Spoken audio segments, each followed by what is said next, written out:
Shalom, Pastor. Ya, mari kita berdoa sebelum kita menerima firman Tuhan malam hari ini. Mari jemaat Tuhan kita datang kepada Tuhan dan kita bawa hati kita kepada Tuhan. Hati kami butuh supaya terus diairi oleh firman-Mu Tuhan. Hati kami sungguh butuh untuk selalu disegarkan oleh air kehidupan itu. Hati kami butuh untuk selalu disirami dengan damai sejahtera yang dari Tuhan. Sebab itu malam hari ini kami menyerahkan hati kami kepada Tuhan.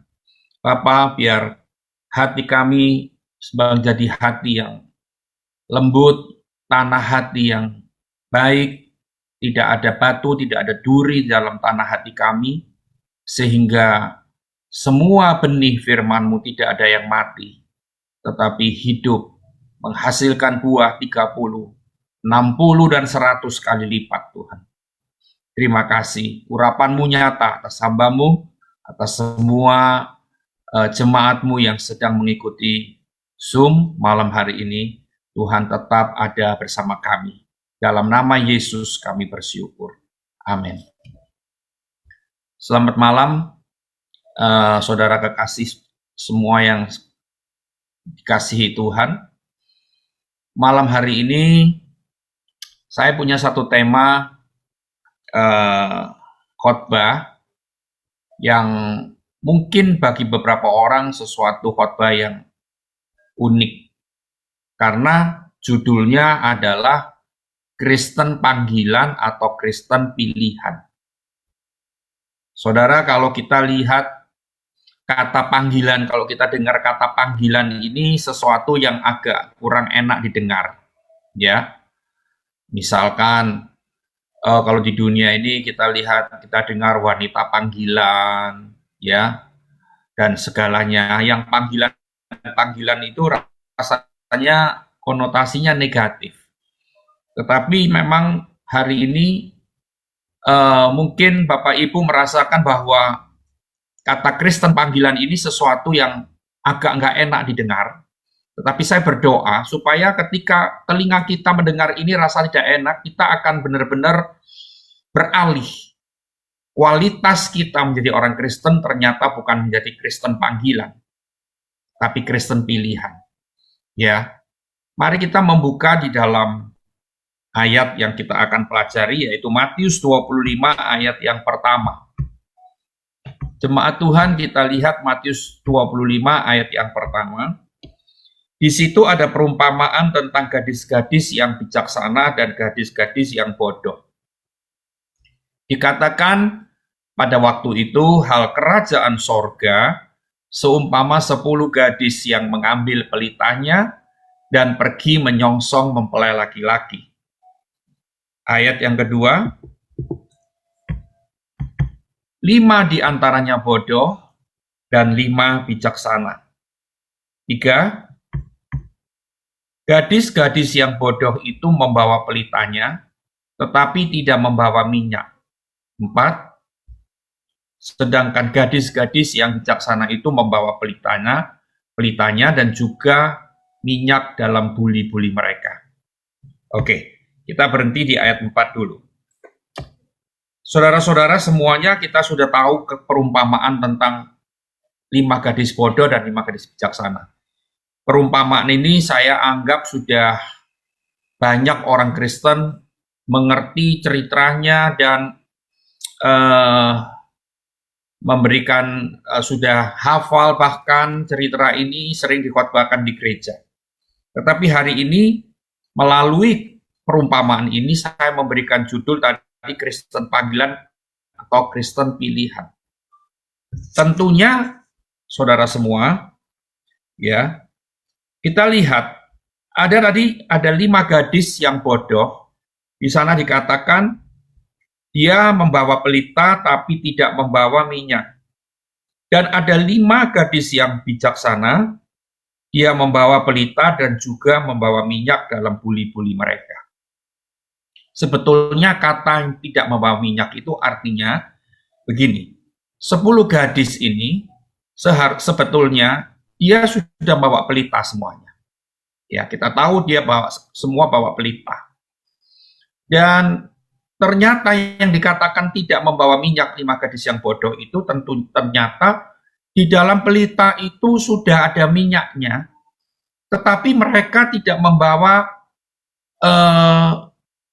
persediaan minyak yang lain di dalam buli-buli mereka. Sedangkan 5 gadis yang bijaksana, di dalam pelita sudah ada minyak, dan dia membawa persediaan lagi, kalau kurang begitu ya, sehingga mereka membawa lagi dalam buli-buli mereka.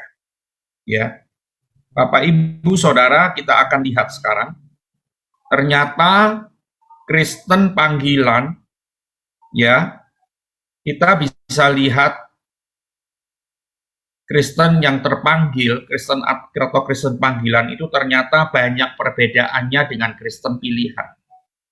Ya, dari sikap hatinya itu berbeda, dari tindakannya berbeda, cara berpikirnya berbeda dari Kristen pilihan. Nah, kita lihat sekarang ciri-ciri Kristen panggilan. Apa cirinya? Tentunya saudara harus mendapatkan tahu bahwa ciri-ciri Kristen panggilan itu apa, supaya kita sendiri yang menentukan diri kita, apakah diri kita ini termasuk golongan Kristen panggilan atau Kristen pilihan. Kristen panggilan nomor 1, kekasih Tuhan, cirinya adalah menganggap remeh persiapan. Ya, menganggap remeh persiapan. Kenapa saya bisa bilang begitu? Di poin yang pertama ini, karena maaf Bapak Ibu semuanya, di Israel itu ada berjuta-juta gadis, tetapi 10 ini adalah yang terpilih dari berjuta-juta orang yang ada, gadis-gadis yang ada di seluruh Israel pada waktu itu. 10 ini adalah yang terpilih seharusnya. Dari 10, ternyata ada 5 orang, 10 ini 10 yang terpanggil, ya, bukan 10 yang terpilih, 10 yang terpanggil dari semua jutaan orang.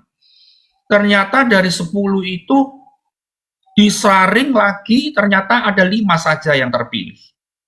Kenapa? Tadi saya bilang di poin pertama, karena mereka ini 5 orang ini menganggap remeh persiapan. Persiapan untuk apa? Kekasih Tuhan, tentunya mereka terpanggil dari jutaan gadis-gadis yang ada di Israel. Mereka tahu tugasnya. Mereka tahu yang harus dilakukan. Mereka sudah tahu, sudah dapat pemberitahuan bahwa mereka akan menyongsong mempelai laki-laki dalam perjamuan nikah anak domba. Dalam perjamuan kawin itu, dia tugasnya sebagai orang-orang yang membawa pelita, ya. Tapi kita tahu bahwa mereka pun nggak tahu mempelai itu datang kapan, ya. Pokoknya mereka harus siap selalu, seperti kita kan. Kita sebetulnya selalu di gereja, selalu di ibadah-ibadah Zoom seperti ini, kita selalu diingatkan untuk kita selalu bersiap, untuk kita selalu menyiapkan waktu kita menyongsong kedatangan pengantin laki-laki. Iya toh. Tapi siapa di antara kita yang tahu? Nggak ada yang tahu kan? Ada orang bilang sudah dekat, sudah dekat, sudah dekat. Tapi ternyata beberapa orang merasa, mana kok belum datang-datang Tuhan ini. Gitu kan? Nah, seperti itu pun 10 gadis itu tidak tahu pengantin laki-laki itu datang kapan. Yang penting mereka sudah siap bawa pelita, bawa minyak. Kapanpun pengantin itu datang, mereka siap untuk menyalakan dan menyongsong, menyambut mempelai laki-laki itu. Dikatakan tadi, saya mau baca ayat 5 dari Matius 25 ayat yang ke-5. Coba kita lihat sebentar. Ayat itu berkata begini, Tetapi karena mempelai itu lama tidak datang juga, mengantuklah mereka semua lalu tertidur. Ya, baik. Perhatikan ayat 5. Tetapi karena mempelai itu lama tidak datang juga, seperti kita ini sekarang, Bapak Ibu Saudara. Kita merasa Tuhan ini kapan kok datang? Tanda-tanda zaman sudah nyata semuanya. Waduh, semua peperangan, kejahatan, kesulitan hidup, sudah semua yang dinubuatkan Alkitab itu semua seolah-olah sudah tergenapi semua. Kapan datangnya? Nah, di sana dikatakan mengantuklah mereka semua lalu tertidur. Perhatikan. Ya. Ternyata ketika ayat 6 di situ dikatakan waktu tengah malam terdengarlah suara orang berseru, mempelai datang, songsonglah dia. Itu ayat yang ke-6. Ayat 7 berkata apa? Gadis-gadis itu pun bangun semuanya, ya, lalu membereskan pelita mereka.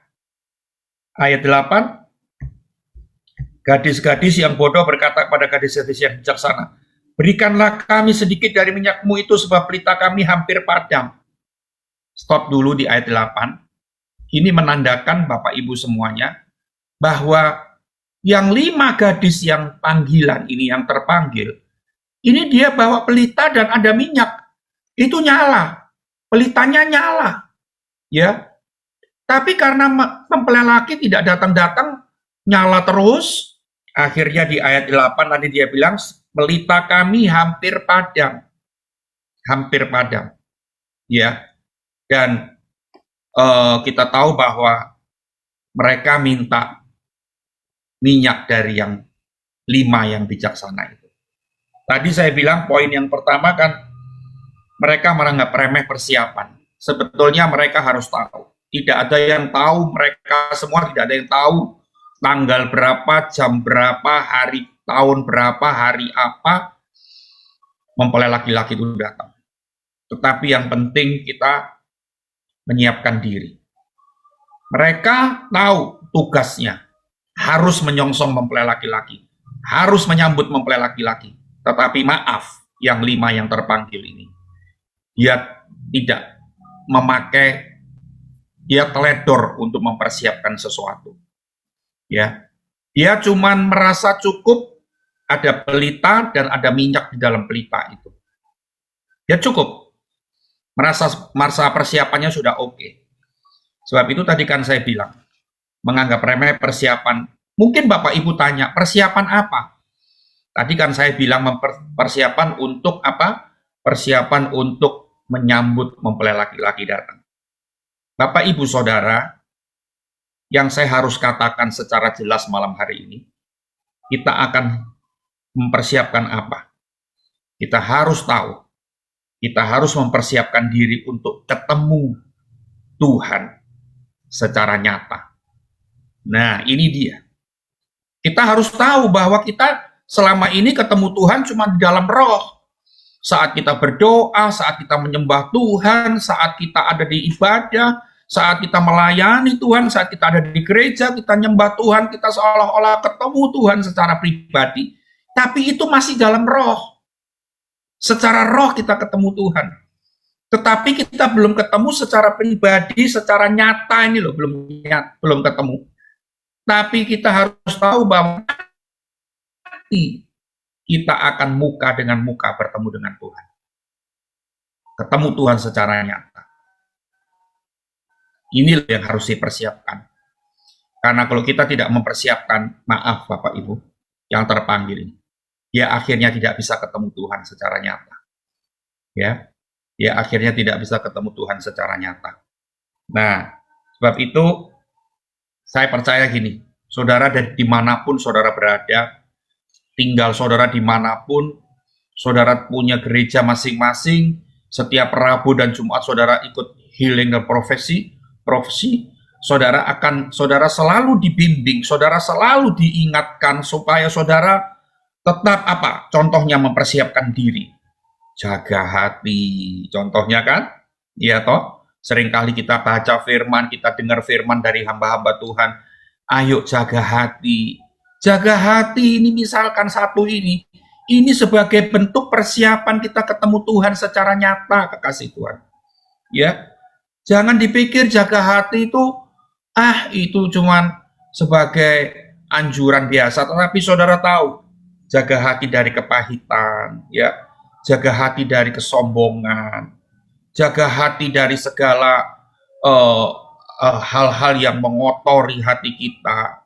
Karena firman Tuhan bilang di Amsal, dari hati itu akan terpancar kehidupan.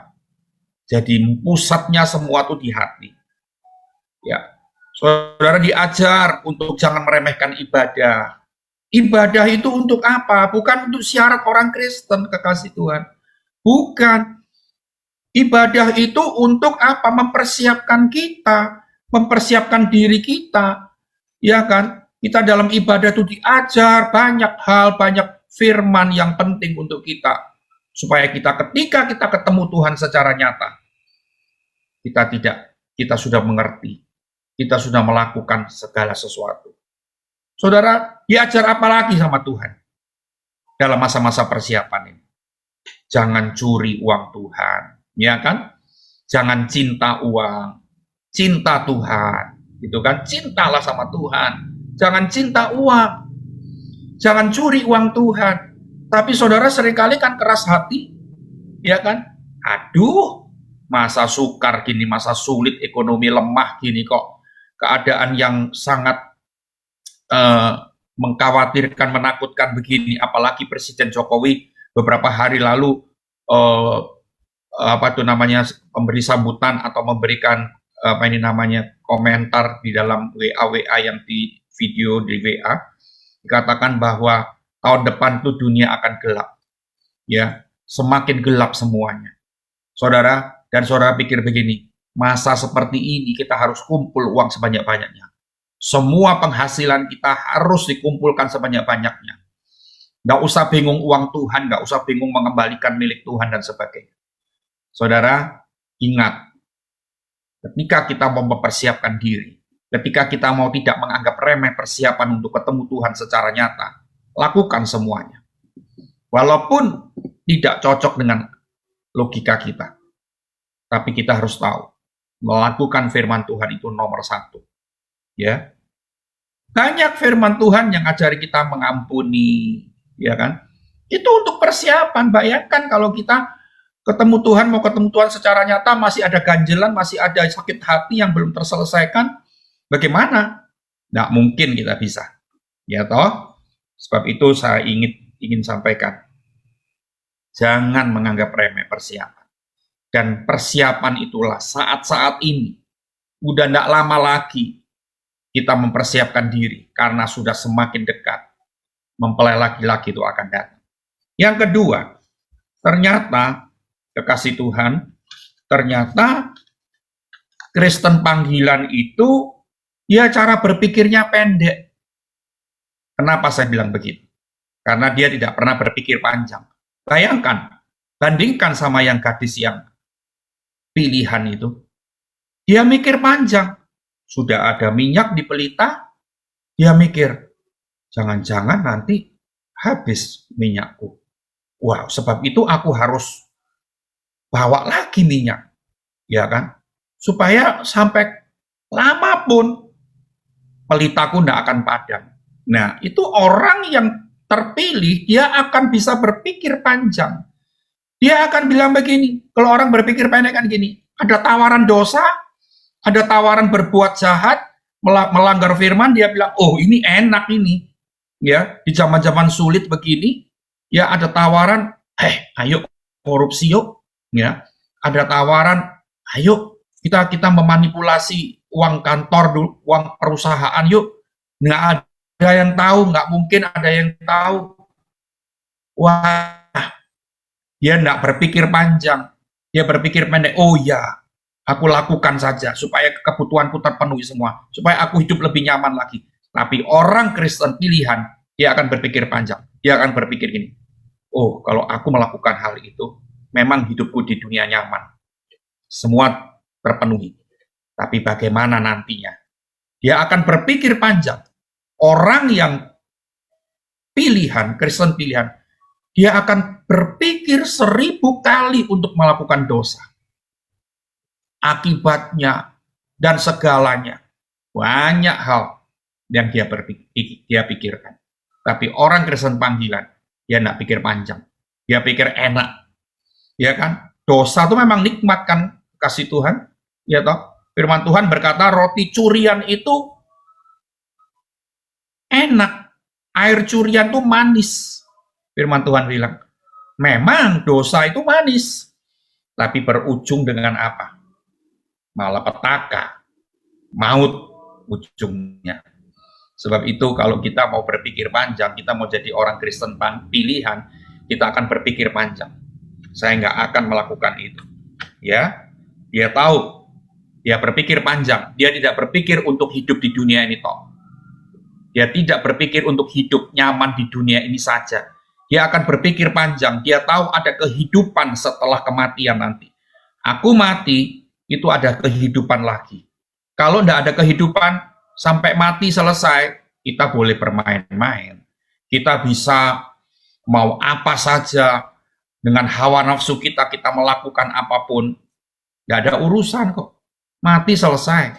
Tapi masalahnya, ada kehidupan setelah kehidupan di dunia ini. Dan itu sifatnya kekal. Saudara-saudara, itu sifatnya kekal. Jadi kalau saudara hari ini hidup di dunia, jangan berpikir pendek, cuman nyaman di dunia, duitnya banyak, ya, cari duit terus, kejar duit, kejar uang, ya tidak mengejar Tuhan, ya kan? Padahal kalau kita tahu, kita berpikir panjang, kita tidak pikir hidupnya sekarang ini saja, yang cuma 70 tahun, 80 tahun, kalau Tuhan kasih anugerah sampai 90 tahun, ada yang sampai 100 tahun, ada sampai 105 tahun, dikasih anugerah sama Tuhan seperti itu. Tapi kehidupan setelah ini, itu kekal, tidak ada batas. Kita harus berpikir panjang, saudara-saudara semua. Ciri yang ketiga, Kristen panggilan, apa? Dia tidak mau ribet-ribet. Dia maunya mudah saja. Ya kan? Kalau ke gereja, ya maunya yang cepat-cepat selesai. Nggak mau lama-lama. Ya kan? Ya toh? Kalau apa yang namanya diajar, ayo setiap hari kita merenungkan firman. Ayo setiap hari kita berdoa. Aduh, ngapain sih ribet-ribet?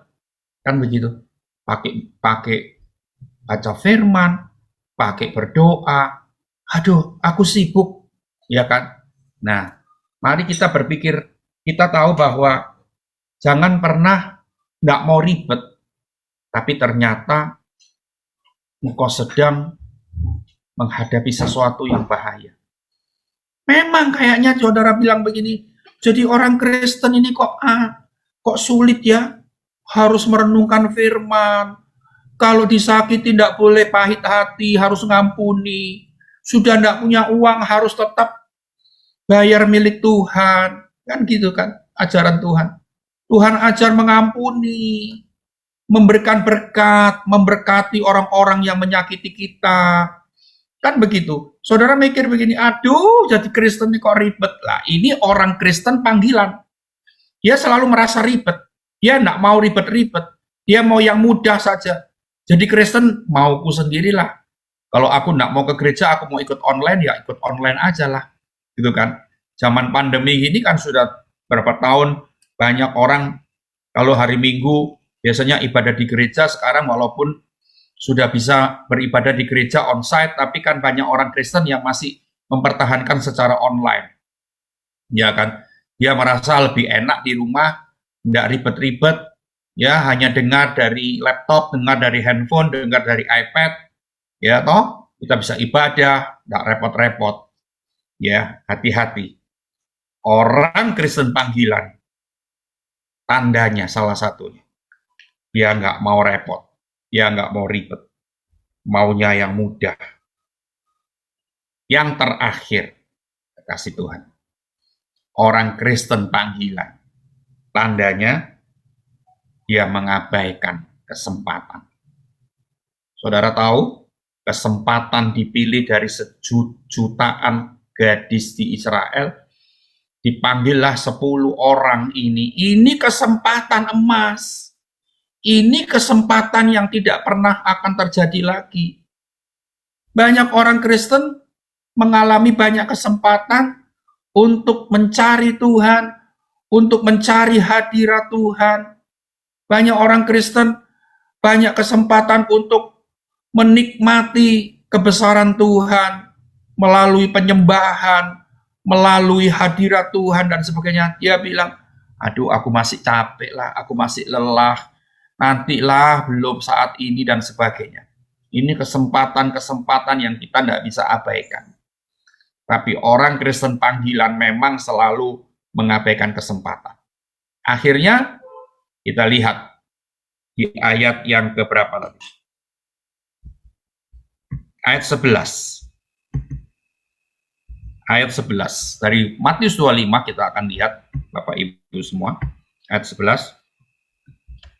Kemudian datang juga gadis-gadis yang lain itu, yang 5 itu, dia habis pergi, ya, pergi membeli minyak dan berkata, Tuhan, Tuhan, bukakanlah kami pintu. Ya, ketika 5 gadis yang panggilan itu ternyata waktu mempelai datang, pelitanya padam. Ya, cari di warung-warung, ya, di kios-kios, minyak lagi, mereka cepat-cepat datang lagi, ternyata apa? Pintu sudah ditutup. Artinya apa? Kesempatan sudah tidak ada lagi. Dan ketika mereka datang, mereka berteriak, mereka berseru, Tuhan, Tuhan, bukakanlah kami pintu. Ya, tapi ayat 12 berkata apa? 12, tetapi ia menjawab, aku berkata kepadamu sesungguhnya aku tidak mengenal kamu. Ya, orang Kristen panggilan, ingat, dia tidak dikenal oleh Tuhan. Walaupun saudara, orang Kristen panggilan aktif di gereja, oke. Ya, orang Kristen panggilan mungkin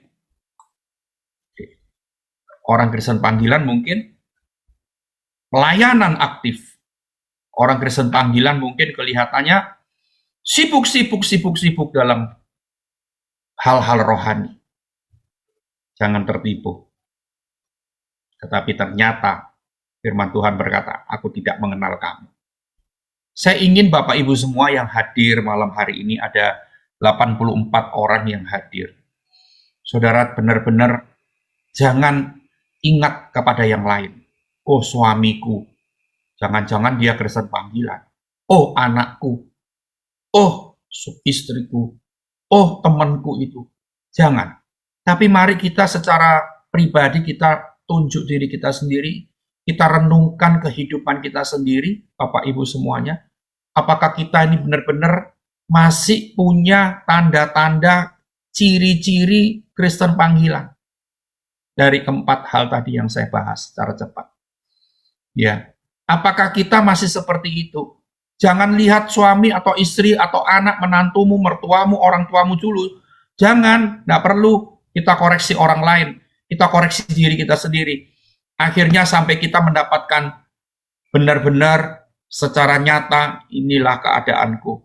Dan kalau hari ini engkau merasa aku masih memiliki ciri-ciri orang Kristen panggilan, aku menganggap remeh persiapan, ya, firman-firman yang kita terima, kita dengar, memang kita gemar mendengar firman, tapi ternyata itu berlalu begitu saja, tidak terlalu kita perhatikan dan kita renungkan, apalagi dilakukan.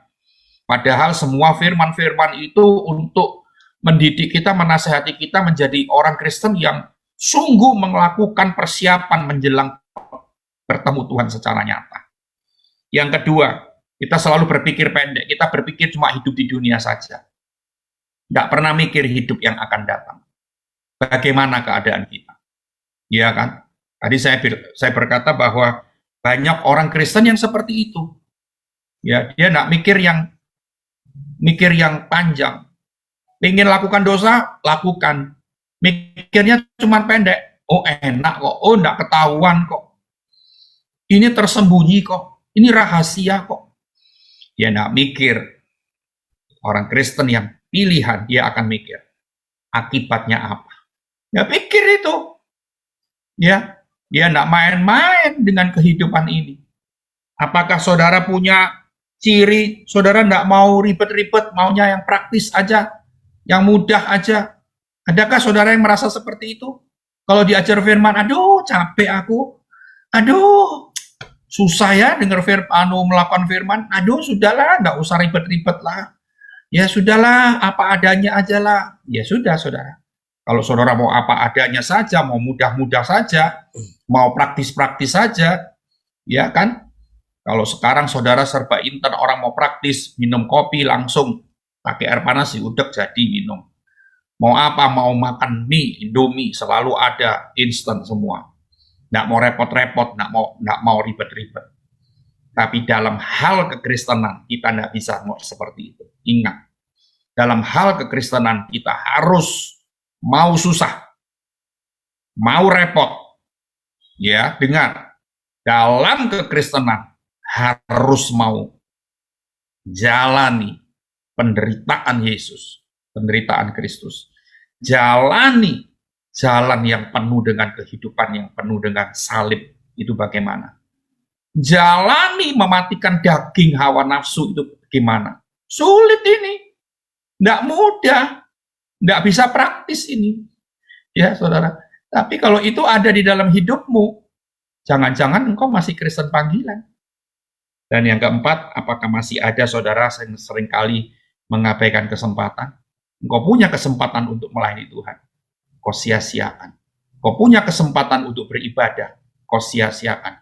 Kau punya kesempatan untuk melakukan firman Tuhan, engkau sia-siakan. Satu hari, pintu ditutup. Saudara ketuk-ketuk pintu, Tuhan, aku mau masuk. Tuhan bilang, aku tidak mengenal kamu. Bayangkan kalau itu terjadi bagi kita. Bagaimana sedihnya hati kita, bagaimana nyeselnya hati kita. Sebab itu jangan sampai ke 87 orang yang hadir malam hari ini di ibadah malam hari ini. Saya berdoa supaya kita menjadi Kristen pilihan. Kristen yang unggul di mata Tuhan. Kristen yang bukan Kristen yang sembarangan. Bukan Kristen yang ombyoan. Tapi Kristen yang istimewa di hadapan Tuhan. Mari kita berdoa. Mari kita berdoa. Haleluya. Haleluya. Tuhan, biar firman-Mu yang kami sudah dengar ini tidak berlalu begitu saja dan tidak lewat begitu saja, Tuhan. Kami berdoa, Bapa, biar firman-Mu ini menusuk hati kami. Biarkan firman-Mu yang keras malam hari ini menegur dengan tepat pada sasarannya, Tuhan. Biar hati kami sungguh meresponi firman Tuhan dengan baik. Haleluya, haleluya.